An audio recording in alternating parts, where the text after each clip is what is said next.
Hello दोस्तों, good evening प्यारे दोस्त। कैसे हैं आप सभी लोग? अच्छे होंगे ऐसी आशा करता हूँ। देखिए मित्र, आज अब हम लोग वहाँ तक पहुँच चुके हैं जहाँ से,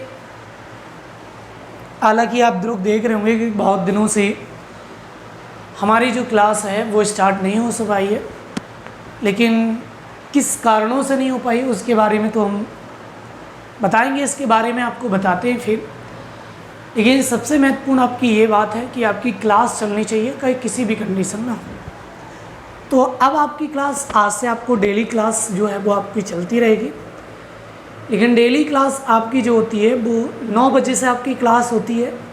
आप सभी लोग इस क्लास में ज़रूर जुड़ा करें। क्लास की टाइमिंग 9 बजे, ठीक है मेरे प्यारे मित्र।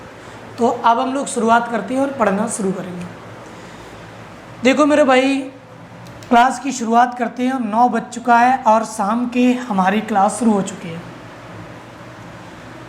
क्वेश्चन लिखा हुआ है आपका 23 नंबर में हम लोग पढ़ रहे थे, और 23 नंबर क्या कह रहा है कि विद्युत मोटर किस सिद्धांत के अनुसार कार्य करती है। किस सिद्धांत के अनुसार कार्य करती है विद्युत मोटर, ये बताना था। लिखा फैराडे, ओम के नियम, बेंज के नियम और फ्लेमिंग के नियम। तो जो विद्युत मोटर होती है ये किस नियम के सिद्धांत के अनुसार कार्य करती है। तो पहले तो ये याद रखो विद्युत मोटर का कार्य क्या होता है। विद्युत मोटर का कार्य क्या होता है मेरे भाई,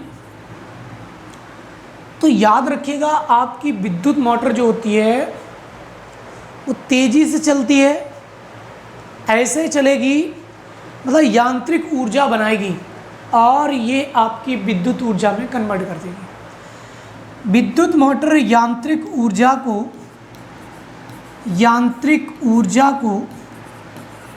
को विद्युत ऊर्जा में कन्वर्ट करती है, विद्युत ऊर्जा में बदलने का कार्य करती है, बदलने का कार्य करती है। आपको ये समझना, ठीक है। तो इस बात को आप समझ चुके हो कि विद्युत मोटर जो होती है वो आपके फैराडे के नियम के अनुसार काम करती है। तो इसका जो करेक्ट आंसर है वो ए नंबर है। वैसे ओम का नियम वगैरह जो होता है वो जानते हैं आप, कूलाम वगैरह जो होता है, ये ओम का नियम आवेश से रिलेटेड होता है, आपका आवेश से रिलेटेड होता है, ठीक है। फ्लेमिंग का नियम जो होता है वो आपके, इन्होंने 2 नियम दिए होते हैं, एक दाएं हाथ का नियम, दाएं हाथ का नियम, और एक होता है बाएं हाथ का नियम, एक होता है बाएं हाथ का नियम। तो ये आपने 2 नियम देखे।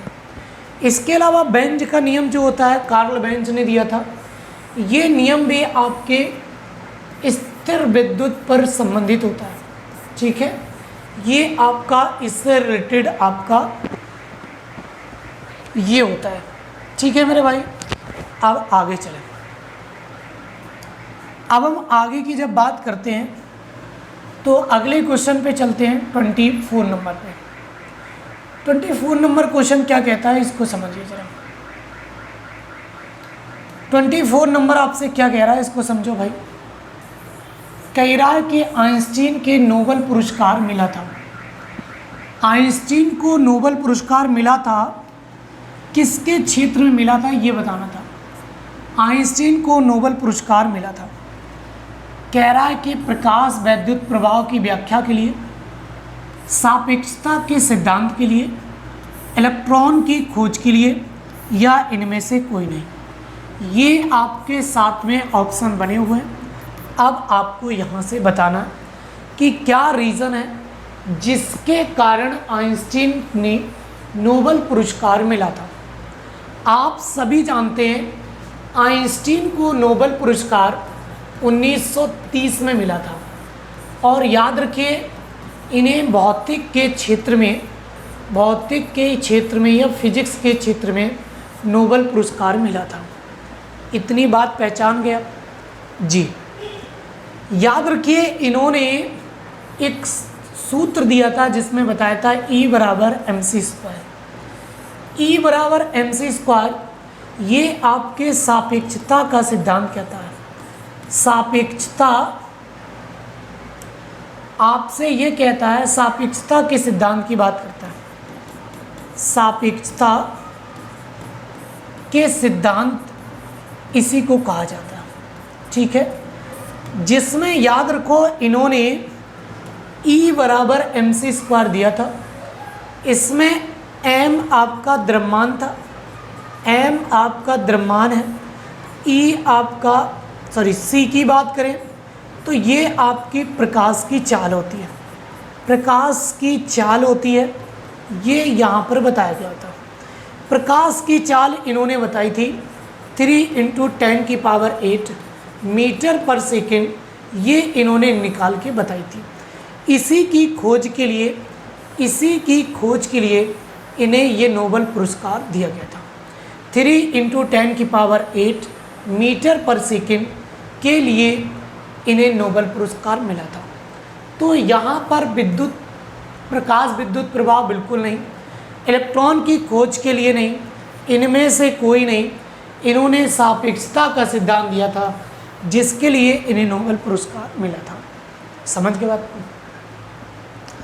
हालांकि सापेक्षता के सिद्धांत की इनसे पहले व्याख्या और किसने की थी, तो याद रखो एक नागार्जुन नाम का व्यक्ति था। ये नागार्जुन कौन था, याद रखिएगा, नागार्जुन नाम का व्यक्ति था।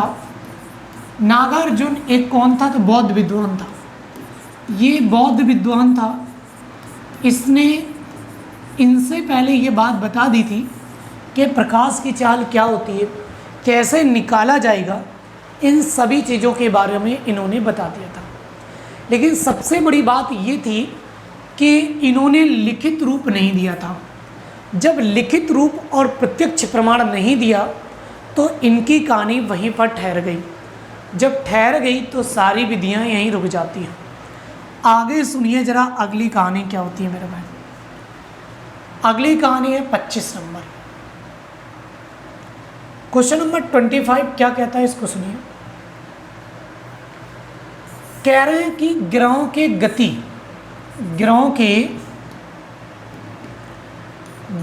गति का नियम को किसने प्रतिपादित किया था। ग्रह के जो गति के नियम थे इनको किसने प्रतिपादित किया था, ये बताना था। तो कह रहे हैं न्यूटन ने, केपलर ने, गैलीलियो ने या कोपरनिकस ने।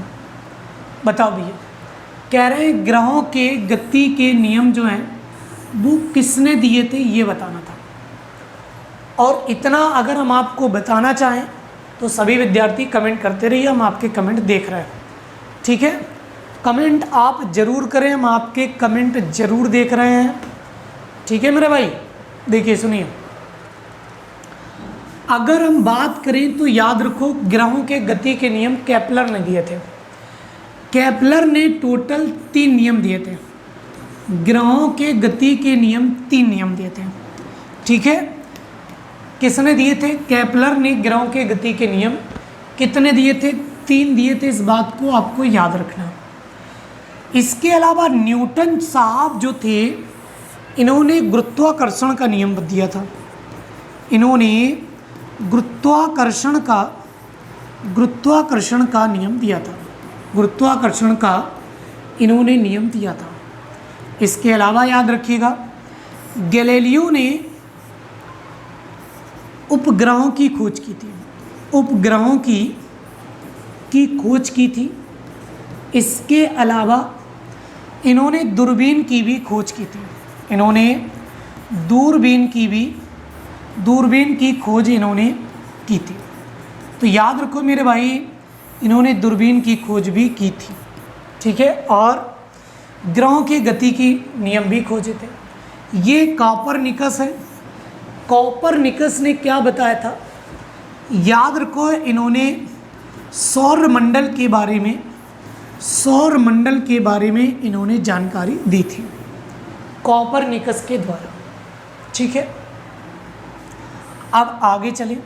सभी लोग कमेंट करिए इस क्वेश्चन का जवाब क्या होगा। वैसे ये बड़ा सिंपल क्वेश्चन है, हमने आपको ऑफलाइन क्लासों में बहुत सारी बार बताया, कई बार इन चीज़ों के बारे में हमने आपको बताया है कि आपका हाइड्रोजन बम आधारित है। एक क्वेश्चन हाइड्रोजन बम से बनता है, एक आपका हाइड्रोजन बम एक बनता है परमाणु बम से। कहता है परमाणु बम किस सिद्धांत पर कार्य करता है, किस सिद्धांत पर कार्य करता है, किस सिद्धांत पर कार्य करता है, ये आपको बताना है किस सिद्धांत पर कार्य करता है। तो याद रखो मेरे भाई, कहते हैं परमाणु जो बम होता है वो किस सिद्धांत पर कार्य करता है। तो याद रखिए परमाणु बम जो होता है वो आपके किस सिद्धांत पर काम करता है, ये आपको कमेंट करना है। चलिए देखिए, ऑप्शन लिखा हुआ है नाभिकीय संलयन पर, नाभिकीय विखंडन पर, और लिखा रेडियो एक्टिव विघटन पर, और फिर लिखा है सभी पर। तो बताना ये था कि हाइड्रोजन बम जो है वो किस सिद्धांत पर आपका काम करता है। तो याद रखिए हाइड्रोजन बम जो काम करता है वो आपके नाभिकीय संलयन पर काम करता है। इसका करेक्ट आंसर ए नंबर था। और याद रखिए जबकि परमाणु बम जो होता है, परमाणु बम जो होता है वो आपके नाभिकीय विखंडन पर कार्य करता है। ये आपके नाभिकीय विखंडन पर ये आपका कार्य करता है, नाभिकीय विखंडन पर कार्य करता है, कार्य करता है। समझ गए ना इस बात को। तो ये नाभिकीय विखंडन पर ये काम करता है। अगर आपसे पूछा जाए कि सूर्य से प्रकाश का उत्सर्जन, सूर्य से प्रकाश का उत्सर्जन, प्रकाश का उत्सर्जन किसके माध्यम से होता है, किसके माध्यम से होता है, माध्यम से होता है। तो याद रखिएगा प्रकाश, ये जो सूर्य का प्रकाश है ये उत्सर्जन किसके माध्यम से होता है। तो याद रखो सूर्य से प्रकाश जो उत्सर्जित होता है वो हाइड्रोजन और हीलियम, हाइड्रोजन और हीलियम ईंधन के रूप में प्रयोग किए जाते हैं। तो याद रखो हाइड्रोजन और हीलियम ये हम ईंधन के रूप में इसे प्रयोग करते हैं, ईंधन के रूप में इसे प्रयोग किया जाता है। समझ गए ना, ईंधन के रूप में हम हाइड्रोजन और हीलियम का प्रयोग करते हैं। अब एक बात आपको ये ध्यान रखनी है कि जो सूर्य का प्रकाश होता है ये आपका हाइड्रोजन और हीलियम के में कौन सी प्रक्रिया होती है जिसके कारण ये प्रकाश उत्पन्न होता है। तो याद रखो हीलियम और हाइड्रोजन का नाभिकीय संलयन होता है। क्या होता है मेरे भाई, नाभिकीय संलयन होता है। तो नाभिकीय संलयन के माध्यम से ये सूर्य से अपार ऊर्जा उत्पन्न होती है। तो याद रखो सूर्य के प्रकाश में हीलियम और हाइड्रोजन का नाभिकीय संलयन होता है, तभी आपकी इतनी सारी ऊर्जा उत्पन्न होती है। ठीक है मेरे भाई, आगे देखो अगले क्वेश्चन की अगर हम बात करें तो अब चलते हैं 27 नंबर पे। क्वेश्चन क्या कह रहा है इसको सुनो। 27 नंबर कहता है पौधे में भी जीवन होता है को किसने बतलाया था। कह रहे हैं कि यह किसने कहा था कि पौधे में भी जीवन होता है, यह किसने बताया था। पहला ऑप्शन है JC Bose, MS Swaminathan, C option Meghnath Saha, D option Ravindranath Hargovind Khurana. बताएं जरा। आप इसके बारे में तो परिचित होंगे, अगर नहीं परिचित तो हम आपको बताते हैं इसके बारे में। सुनिए ध्यान से। अगर हम आपको बताना चाहें कि पौधे में भी जीवन होता है यह किसने बताया था? तो ये एक स्टेटमेंट है जो बॉटनी का क्वेश्चन है। ये बॉटनी का क्वेश्चन है जो आपसे ALP के मेंस में ये क्वेश्चन आया हुआ था। ठीक है, सुने जरा। पौधे में भी जीवन होता है ऐसा JC बोस ने बताया था। ठीक है, इसका करेक्ट आंसर याद रखिए। अब आपसे ये पूछा जाता है, MS स्वामीनाथन जो हैं, इन्हें हम हरित क्रांति का जनक मानते हैं। हरित क्रांति का जनक इन्हीं को माना जाता है। तो याद रखिए, हरित क्रांति का जनक इन्हें माना जाता है। और याद रखिए, हरित क्रांति की शुरुआत भारत में 1966 और 67 में हुई थी। हरित क्रांति का प्रभाव सर्वाधिक कहाँ पर देखने को मिला था? तो याद रखिए, सर्वाधिक प्रभाव जो था वो हमें मिला था पंजाब राज्य में। पंजाब राज्य में गेहूं और चावल की फसल पर इसका सबसे अधिक प्रभाव पड़ा था। फिर बात करेंगे हम लोग किसके बारे में? हरगोविंद खुराना के बारे में। याद रखें, आप जानते हैं कि इन्हें चिकित्सा के क्षेत्र में नोबेल पुरस्कार मिला था। चिकित्सा के क्षेत्र में इन्हें नोबेल पुरस्कार दिया गया था। नोबेल पुरस्कार दिया गया था। याद रखिए, इन्हें जो चिकित्सा के क्षेत्र में नोबेल पुरस्कार दिया गया, उस समय था 1998 का। 1998 में ये चिकित्सा के क्षेत्र में इन्हें नोबेल पुरस्कार से सम्मानित किया गया था। चले मेरे भाई, समझ गए ना? हाँ जी, इसको समझ जाना चाहिए आपको। अब हम चलते हैं आगे की ओर। याद रखिए, अगला क्वेश्चन है 28 नंबर। 28 नंबर क्वेश्चन, ऐसे बहुत ज़्यादा क्वेश्चन पहुँचे जा रहे हैं। ऐसे क्वेश्चन बहुत ज़्यादा पूछे जा रहे हैं आपके रिसेंटली पेपरों में। चलिए देखिए, क्वेश्चन ये कह रहा है, 28 नंबर क्वेश्चन है आपका। कह रहा, पर्यावरण में अजैविक घटक या अजैव अवयव का उदाहरण है। अजैव अवयव का उदाहरण क्या है, ये आपको बताना था। कह रहे हैं वनस्पति, जानवर, वायु या सभी। जैविक और अजैविक, बताओ भाई साहब। अजैविक अवयव का उदाहरण बताना। जिसमें जीव पाया जाता है वो जैविक घटक होता है। जैविक घटक किसे कहते हैं? तो याद रखो, जैविक घटक जिसमें जीव पाया जाता है, जीव पाया जाता है उसी को हम जैविक घटक कहते हैं। जिसमें याद रखो जीव नहीं पाया जाता है उसे हम अजैविक घटक कहते हैं। क्या कहते हैं? अजैविक घटक के नाम से उसे हम जानते हैं। तो याद रखिए, अजैविक घटक हम किसे कहेंगे? तो याद रखो, यहाँ पर इसमें जीव नहीं पाया जाता, इसमें भी नहीं। तो जानवर जो होंगे वो आपके अजैविक, इसमें भी जीव होता है, वनस्पतियों में भी जीव होता है। अभी हमने बताया था कि मनुष्यों में भी जीव पाया जाता है। ऐसा किसने बताया था? तो हमने आपको आंसर बताया था। तो इसका आंसर होता है वायु। इसका करेक्ट आंसर क्या बन जाएगा मेरे भाई?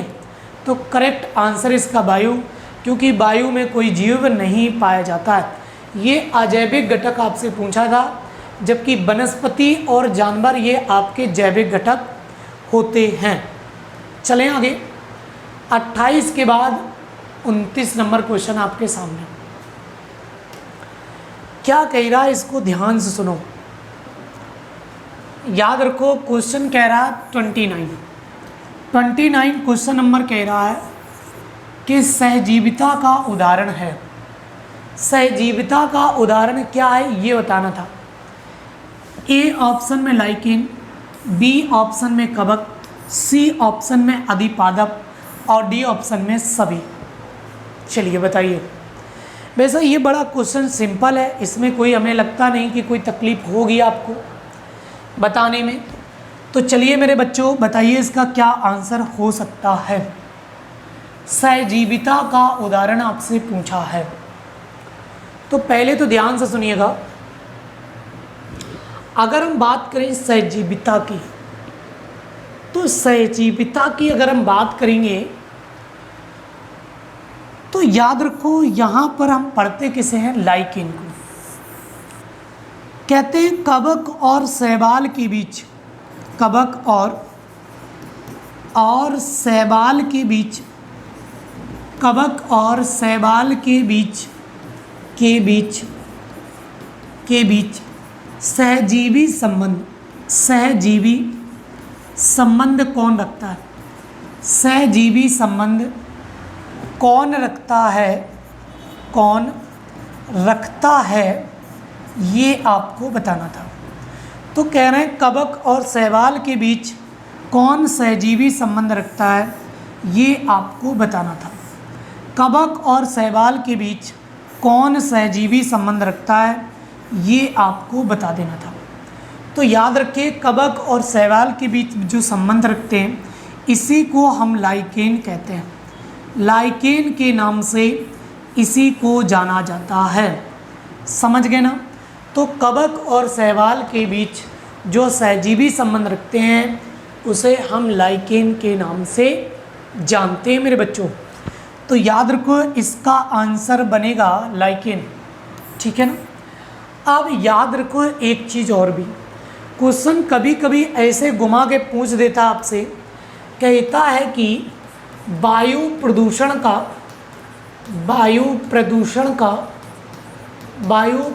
का सबसे अच्छा संकेतक कौन है? तो याद रखिए जब हम बात करते हैं वायु प्रदूषण की, जो सबसे अच्छा संकेत देता है तो याद रखो वो लाइकेन ही होता है। लाइकेन वायु प्रदूषण का सबसे अच्छा क्या माना जाता है? लाइकेन वायु प्रदूषण का सबसे अच्छा संकेतक माना जाता है। ठीक है मेरे प्यारे बच्चों, तो इसका करेक्ट आंसर आपका लाइकेन आपका बन जाता है। चलें अब आगे की ओर चलेंगे और देखेंगे 29 के बाद 30 नंबर पर।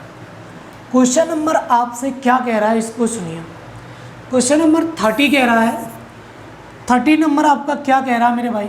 एमिनो अम्ल मिलते हैं। जो एमिनो अम्ल होता है वो किस में पाए जाते हैं या किस में मिलते हैं ये आपको बताना था। तो याद रखो एमिनो अम्ल स्टार्च में पाया जाता है, वसा में पाया जाता है, तेल में पाया जाता है, प्रोटीन में भी पाया जाता है। बताना आपको एमिनो अम्ल कहाँ कहाँ मिलते हैं, ये 4 आपके सामने ऑप्शन लिखे हुए हैं। चलो मेरे बच्चों आंसर बताओ जल्दी से सभी लोग। क्या इसका करेक्ट आंसर हो सकता है? तो देखिए मेरे भाई इसका क्या करेक्ट आंसर होगा, तो अब हम आपको बताते हैं एमिनो अम्ल जो है वो मिलते हैं कहाँ से।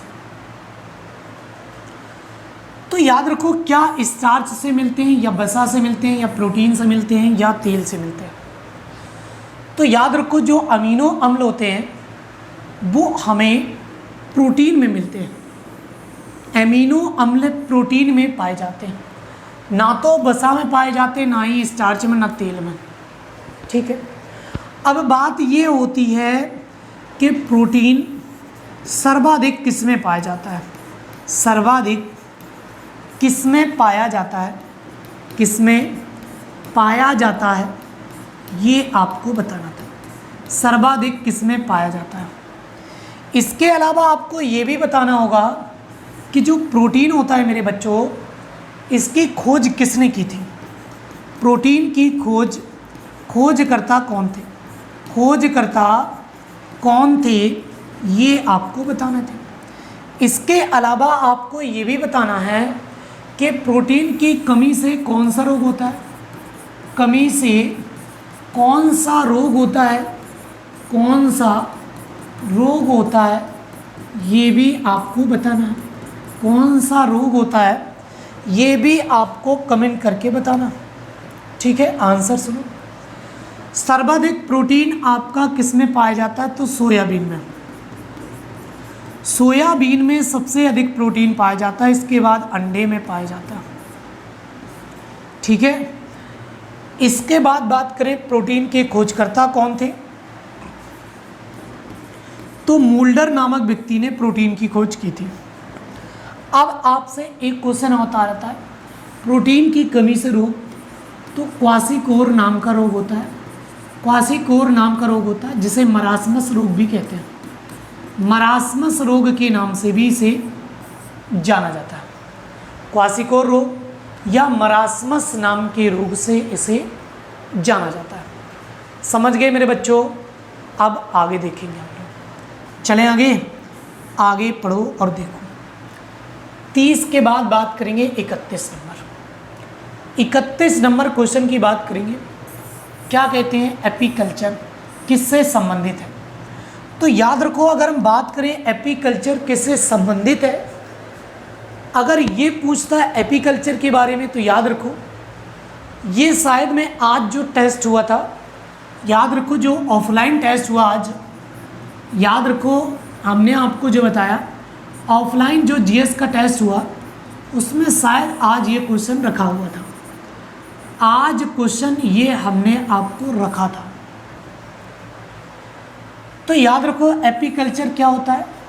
क्या मधुमक्खी पालन होता है, मछली पालन होता है, लाख पालन होता है, रेशम या कीड़ा पालन होता है? सुनिए, रेशम या कीड़ा पालन जो होता है वो सेरीकल्चर होता है। सेरीकल्चर के नाम से इसे हम जानते हैं।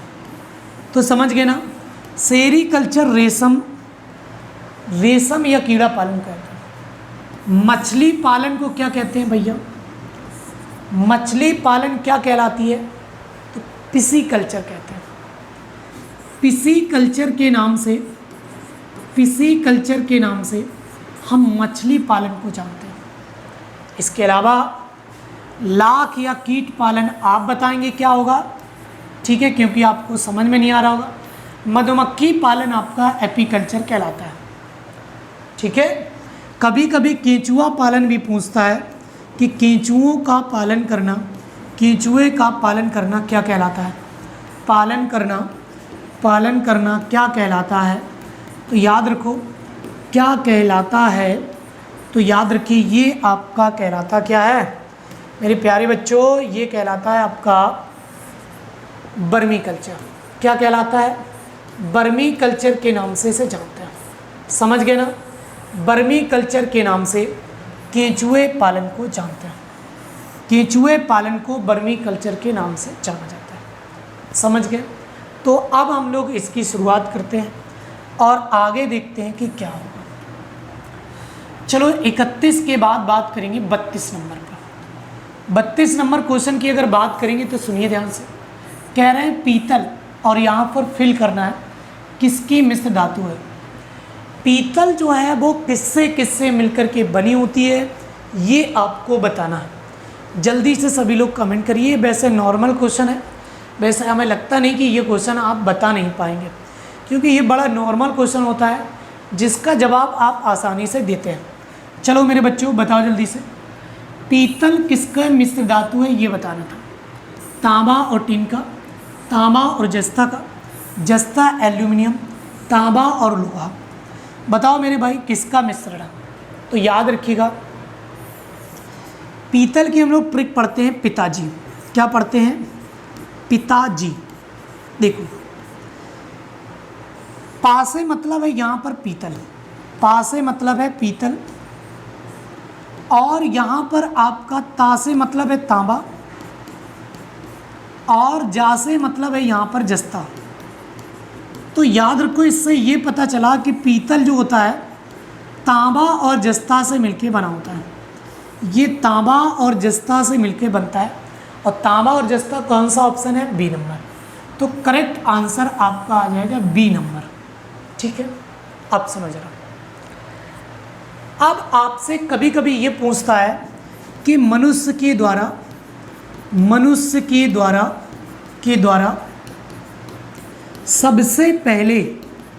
सबसे पहले खोजी गई धातु कौन सी थी? खोजी गई धातु कौन सी थी?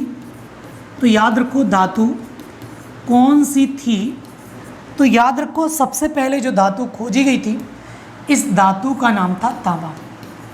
धातु जो थी वो तांबा थी, जिसे मनुष्य ने सबसे पहले खोजने का काम किया था। तो मनुष्य के द्वारा सबसे पहले खोजी गई धातु तांबा थी।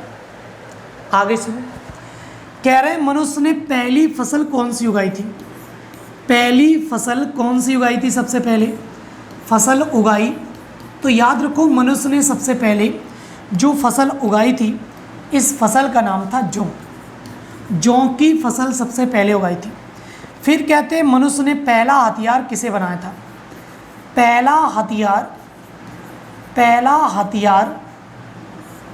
हथियार किसे बनाया था? तो याद रखो मनुष्य का पहला हथियार कुल्हाड़ी था।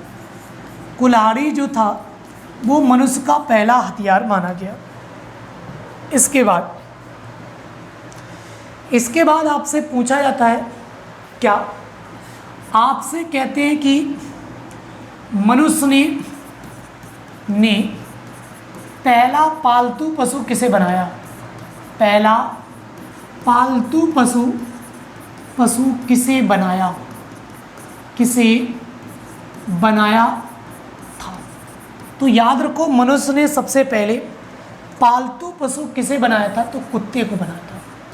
मनुष्य ने सबसे पहले पालतू पशु कुत्ते को बनाने का काम किया था।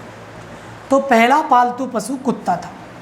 तो मनुष्य के द्वारा खोजा गया या पाला गया पहला पालतू पशु कुत्ता था। समझ गए ना इस बात को? तो अब आगे चलते हैं। एक आता है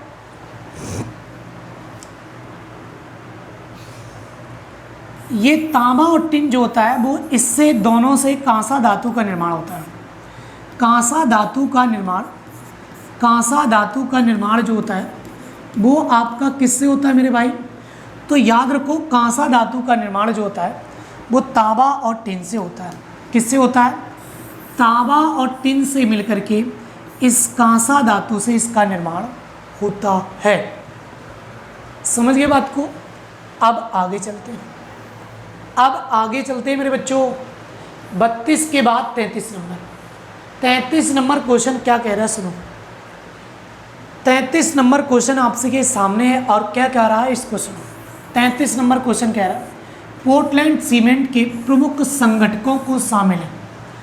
जो पोर्टलैंड सीमेंट होता है उसमें क्या क्या शामिल है ये आपको बताना था। तो कह रहे हैं सिलिका, एल्यूमिना और मैग्नीशिया। लाइम, सिलिका और magnesium, lime, silica, iron oxide, lime, silica और एल्यूमिना। बताओ मेरे पे क्या क्या शामिल होता है पोर्टलैंड सीमेंट। पहले हमें ये बता दो सीमेंट के खोजकर्ता कौन थे? सीमेंट के खोजकर्ता कौन थे? पहले करेक्ट आंसर आप ये बताएं कि सीमेंट के खोजकर्ता किसे माना गया है, ये आपको बताना बच्चों। जल्दी से बताएं और इसका क्या करेक्ट आंसर होगा ये भी आपको कमेंट करना। सुनिए ज़रा मेरे भाई, याद रखिए अगर हम बात करें सीमेंट के खोजकर्ता के बारे में बात करें तो जोसेफ स्पीडिन जो थे, जोसेफ स्पीडिन नाम के व्यक्ति थे जिन्होंने आपके किसकी खोज की थी? सीमेंट की खोज जोसेफ स्पीडिन के द्वारा की गई थी। समझ गए? जोसेफ स्पीडिन ने आपके पोर्टलैंड सीमेंट की खोज की थी। अब ये जो सीमेंट होता है वो किससे किससे मिलकर के बनता है? ये आपका सिलिका, एल्यूमिना और मैग्नीशिया, ये इन तीनों का मिश्रण आपका माना जाता है। समझ गए कि नहीं? तो याद रखो इन तीनों का मिश्रण आपका सिलिका, एल्यूमिना और मैग्नीशिया कहलाता है। समझ गए ना इस बात को? अब आगे चलते हैं, इसके आगे की कहानी क्या। 33 के बाद चलते हैं 34 नंबर पे। 34 नंबर की कहानी क्या है? 34 नंबर, मानव द्वारा निर्मित प्रथम संश्लेषित रेशा क्या है?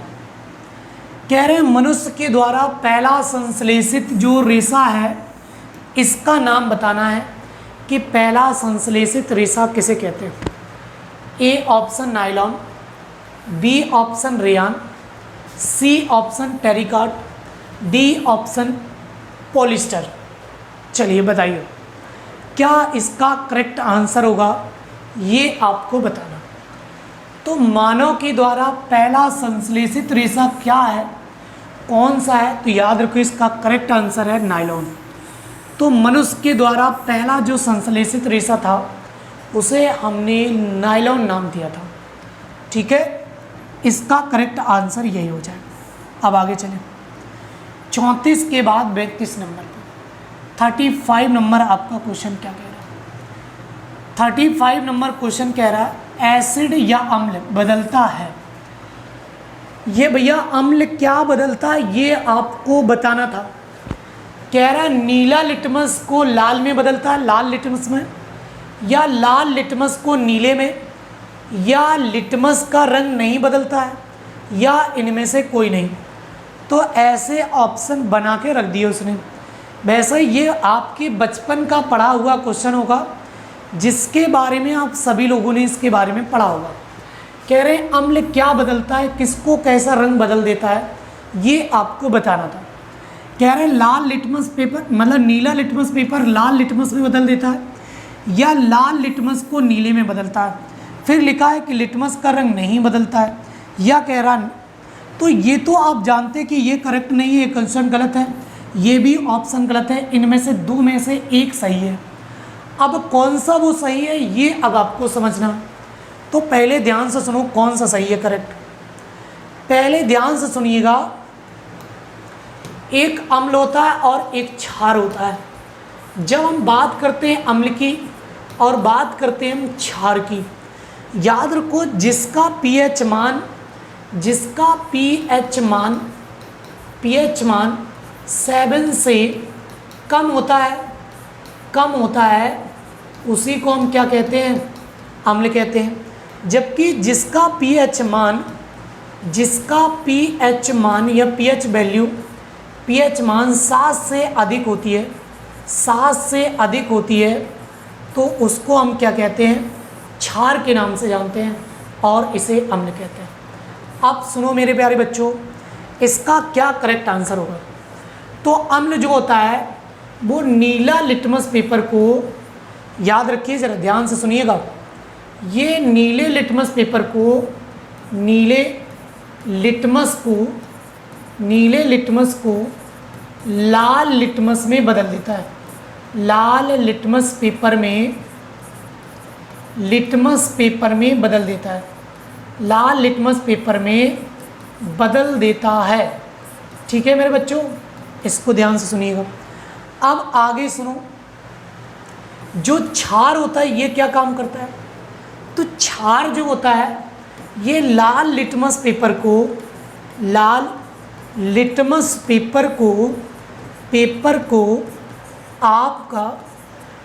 को नीले लिटमस पेपर में बदल देता है। नीले लिटमस पेपर में बदल देता है। तो बताओ अब इसकी क्या कहानी। तो अब समझ गए ना। तो क्षार का क्या काम है और अम्ल का क्या काम है, ये दोनों चीज़ें आप समझ गए होंगे। तो इसका करेक्ट आंसर क्या होगा मेरे बच्चों। तो याद रखो इसका करेक्ट आंसर जो बन जाएगा, अम्ल क्या करता है, नीले लिटमस पेपर को लाल में बदलता है। तो इसका करेक्ट आंसर ए नंबर हो जाएगा। ठीक है, तो ये क्वेश्चन हमारे 35 कंप्लीट हो गए। इसके आगे की कहानी अब हम लोग कल पढ़ेंगे। आज की क्लास हम लोग यहीं तक रखते हैं। कल फिर मिलेंगे अपने 9 बजे टाइम पर। सभी लोग 9 बजे क्लास में उपस्थित हुआ करें। लगभग में ये क्लास हमारी 1 घंटे की होती है, लेकिन अभी किसी कारण बस 1 घंटे पूरी प्रॉपर नहीं चल पा रही है। तो 9 बजे क्लास में आप ज़रूर जुड़ेंगे। ठीक है मेरे बच्चों, तो आज की क्लास यहीं तक। सभी विद्यार्थियों को thank you, all the best, good night सभी को।